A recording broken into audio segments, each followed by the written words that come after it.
Ukraine के chapter पर। Ukraine की हालत क्या है? यूक्रेन के विषय में, जंग से जो यूक्रेन को नुकसान हुआ है वो लगभग 38,000 करोड़ रुपए का था, जो जंग शुरू होने से पहले था इनका वित्तीय घाटा। लेकिन वो वित्तीय घाटा बढ़कर के 2 लाख करोड़ रुपए हो गया। रूस के एग्रेशन के करते यूक्रेन की इकोनॉमी में 303% की गिरावट आई और महंगाई में 266% की वृद्धि आई। ये क्या हुआ? जब रशिया यूक्रेन क्राइसिस हुआ उसकी वजह से यहां पर जो दिक्कतें उत्पन्न हुई वो काफी ज्यादा थी। अच्छा, इसकी बचाव के लिए आईएमएफ ने क्या किया? यूक्रेन के लिए खुद आईएमएफ आगे निकल कर आया। $15.6 बिलियन का सपोर्ट पैकेज उसने यूक्रेन को दिया। अब आपके दिमाग में एक प्रश्न बनने लगेगा कि सर एक बात बताइए, ऐसा क्यों होता है और आईएमएफ होती कौन है किसी देश की मदद करने वाली, या फिर दुनिया के देश इसको इतनी उम्मीद से क्यों देखते हैं? अरे भाई, इसलिए देखते हैं क्योंकि आईएमएफ के अंदर जो पैसा है वो है लगभग $1 ट्रिलियन के आसपास। साथियों, असल में आईएमएफ के पास स्पेशल ड्राइंग राइट्स हैं, या यूं समझिए कि उसके पास दुनिया भर की 5 बड़ी देशों की करेंसीज हैं जो रखी हुई हैं और उनकी कीमत लगभग $1 ट्रिलियन है। वो $1 ट्रिलियन उसने खुद ने नहीं कमाई, दुनिया भर के देशों ने, जो कि लगभग 190 उसके पार्टनर मेंबर हैं, उन्होंने अपने घरों से निकाल कर उसको पैसे दिए हैं। और इस प्रकार से आईएमएफ को दुनिया की सबसे बड़ी बैंकों में से एक बैंक बना दिया। वर्ल्ड बैंक और आईएमएफ दुनिया की 2 ही सबसे बड़ी बैंक हैं जिनमें इतना धन रखा हो। सोचिए, $1 ट्रिलियन के आसपास इस बैंक की करेंसी, खुद की करेंसी चेस्ट है। अच्छा, अब इसका फायदा दुनिया के देशों को कैसे मिलता है? मान लो इंडिया ने अपनी तरफ से इनको कुछ धन दिया, लगभग $2 बिलियन के आसपास मान लो इंडिया ने इनको दिया कि भाई हमारी तरफ से ये पैसा हमारा कंट्रीब्यूशन है। अच्छा, क्या कोई भी देश कितना भी कंट्रीब्यूट कर सकता है? नहीं भाई, सब देशों को अपनी इकोनॉमी के हिसाब से आईएमएफ में कंट्रीब्यूट करना होता है। जिसकी जितनी बड़ी जीडीपी, जिसकी जितनी बड़ी इकोनॉमी, वो आईएमएफ में उतना ही बड़ा कंट्रीब्यूटर होता है। लेकिन उसको उस कंट्रीब्यूशन की एवज में उतना ही ज्यादा परसेंटेज वोटिंग राइट मिलता है। अर्थात ज्यादा बड़ी जीडीपी होगी, ज्यादा बड़ा कंट्रीब्यूशन होगा, ज्यादा बड़ा कंट्रीब्यूशन होगा तो वोटिंग राइट आपके पक्ष में होंगे। यही कारण है कि ये जो G7 कंट्रीज हैं, इनका द्वारा आईएमएफ में सबसे ज्यादा वोटिंग शेयर भी इनके पास ही है और सबसे ज्यादा पैसा भी इन्हीं लोगों का लगा हुआ है। तो इसका मतलब क्या हुआ? इसका मतलब यह हुआ कि आईएमएफ के जितने भी फैसले होते हैं उनको प्रभावित करने में इन G7 देशों का बहुत बड़ा रोल होता है। इसीलिए हम कई बार कहते हैं ना, इन दुनिया के 7 देशों को पूछता कौन है, साइड में हटाओ ना, अपना काम अपने आप कर लेंगे। अरे भाई, आपको बैंक की जब जरूरत पड़ेगी तो जिसकी आधी से ज्यादा करेंसी खुद की हो, वो देश अगर आपके खिलाफ खड़े हो जाएं तो लोन कौन देगा? आईएमएफ का या वर्ल्ड बैंक का लोन कौन देगा? आप पूछेंगे क्या इंडिया आईएमएफ से लोन लेता है? जी नहीं। कोई भी देश इससे तभी लोन लेता है जब उसके पास दिवालिया होने की स्थिति उत्पन्न हो या फिर बैलेंस ऑफ पेमेंट का क्राइसिस उत्पन्न हो। अर्थात वो दुनिया से सामान तो खरीद पा रहा हो लेकिन उनके पैसे नहीं दे पा रहा हो।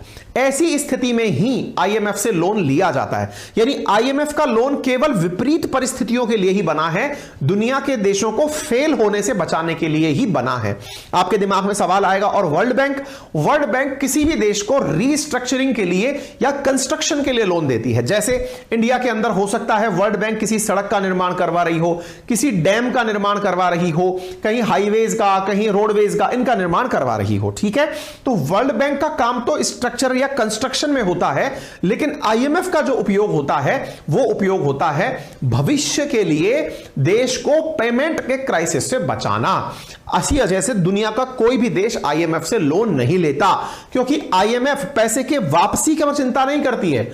आईएमएफ यह सुनिश्चित करती है कि आपको, अगर मैंने पैसा दिया तो आपको मेरे अनुसार काम करना होगा और उस अनुसार उस देश को अपने यहां की नीतियों में परिवर्तन करना पड़ता है, तब जाकर के आईएमएफ अपना लोन देती है। मतलब आप सोचिए, आप जैसे मान लीजिए एसबीआई के पास लोन लेने गए, एसबीआई आपकी वित्तीय स्थिति देखेगी कि आप पैसा चुका पाओगे या नहीं, आपको लोन दे देगी, लेकिन आपसे वो ये नहीं कहेगी कि अंकित अवस्थी तुम ये छोड़ करके गोलगप्पे की दुकान लगा लो या मिठाई की दुकान खोल लो, तभी जाकर के मैं तुमको लोन दूंगा, अदरवाइज लोन नहीं दूंगा। यानी आपको बैंक लोन देते समय यह नहीं बताती कि क्या करना चाहिए आपको, वो कहती है कि लायक हो तो दे देंगे, नहीं लायक हो तो नहीं देंगे।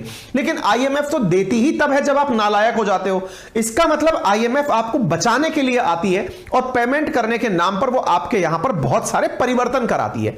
और उन परिवर्तनों को कराने में किसका सबसे बड़ा कंट्रीब्यूशन होता है? तो वो जो देश जिनका सबसे बड़ा स्टेक रखा हुआ है, या फिर उन देशों का जिनके पास में, यानी आपको बैंक, हाँ भाई, तो इस ऐसी स्थिति में उन देशों से बहुत ज्यादा कंट्रीब्यूशन क्रिएट करने की कोशिश की जाती है कि हाँ भाई, यदि ये देश अपना परसेंटेज शेयर ज्यादा रखते हैं, उनका रोल बहुत बड़ा होगा। चलिए कोई बात नहीं, अब इन देशों का रोल जब बहुत बड़ा होगा, ऐसे उपद्रवी तत्वों को ब्लॉक कर दिया करो, दिखने मत दिया करो हमें। हाँ ठीक है ना।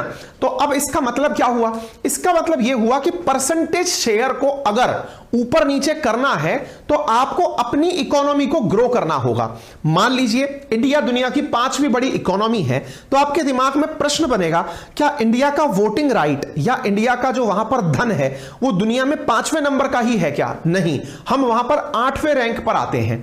इसका मतलब यह हुआ कि अभी भी दुनिया की इकोनॉमी के हिसाब से हमारे वहां पर वोटिंग शेयर में परिवर्तन नहीं हुआ है।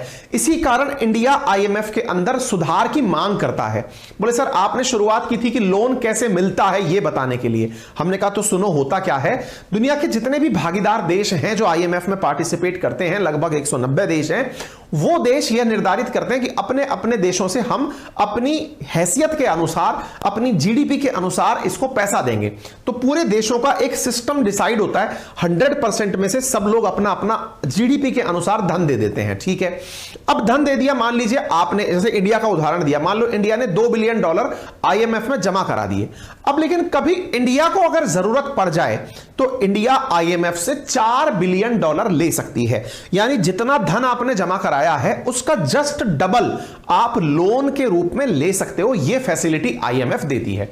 फिर आप पूछेंगे इसकी जरूरत क्या है? अगर कोई देश फेल होता है तो होने दो ना, इससे आपको क्या फर्क पड़ा है? बहुत फर्क पड़ा है।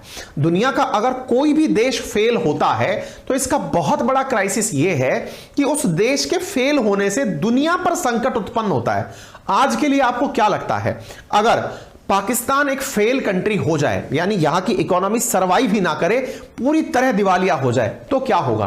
भाई साहब, इस देश के लोग कहां जाएंगे? देश के लोग कहां जाएंगे से मतलब है कि वो बॉर्डर क्रॉस करके दूसरे देश के अंदर या तो एक तरह से माइग्रेंट के रूप में, रिफ्यूजी के रूप में एंट्री करेंगे।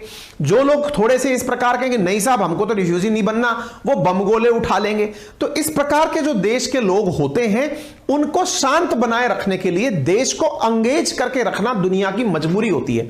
इसलिए दुनिया का कोई भी देश आज तक फेल इकोनॉमी नहीं हुआ। दुनिया का एक भी देश ऐसा नहीं है जिसे आप फेल्ड नेशन कहें। सब की सब देश हैं। हां, कोई लीस्ट डेवलप्ड है तो कोई ज्यादा डेवलप है। पैसे वालों ने यह सुनिश्चित कर रखा है।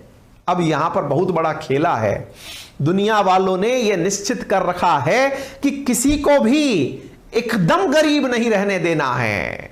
यदि कोई एकदम गरीब रह गया तो फिर वैसी ही क्रांति होगी जो कि कभी मार्क्स के समय पर, कार्ल मार्क्स के कारण हुई थी। मतलब वर्ग संघर्ष उत्पन्न हो जाएगा। और वर्ग संघर्ष बोले तो गरीब लोग अमीरों के घरों में आक्रमण कर देंगे, और गरीब लोग जब अमीरों के घर में आक्रमण करेंगे, अमीरों की संख्या बल के आधार पर बहुत कम होती है, वो उस भीड़ के सामने टिक नहीं पाएंगे। इसलिए अपनी खुशहाली के लिए गरीबों को इतना जरूर दिया जाता रहना चाहिए कि वो अमीरों के घरों के चिराग को बुझने ना दें।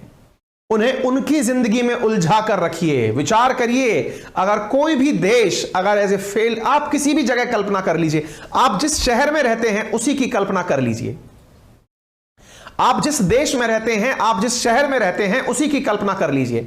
विचार करिए, जिस शहर में आप हैं उसी शहर में आपके यहां पर बहुत सारे लोग गरीब हों और 2-5 लोग अमीरों के हों, क्या आप अमीर रह पाएंगे?